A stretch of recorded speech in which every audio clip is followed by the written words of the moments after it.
Federal cuts threaten the decades-old East-West Center, which fosters ties with Asia and the Pacific. A Hawaii congressman calls it invaluable, warning that losing funding could harm the economy and security. Our Kristen Concilio has that story tonight.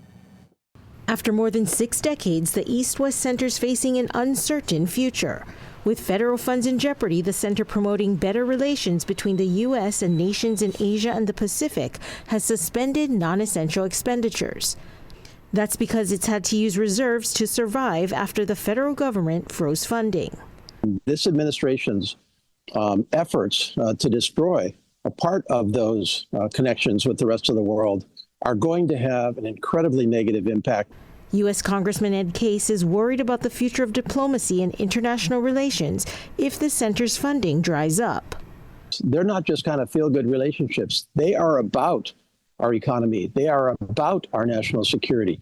It's incumbent upon those of us that believe in the value and the necessity of these relationships to fight for that continued connection with the world.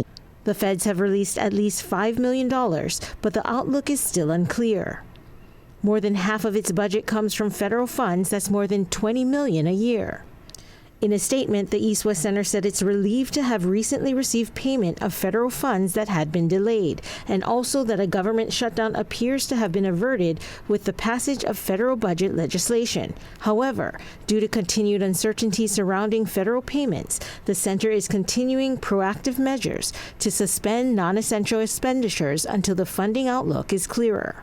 As we have increasingly faced outright threats, such as the People's Republic of China and Russia, and we have to maintain those relationships. The center employs 150 people.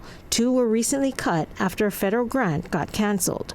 Kristen Concilio, Island News.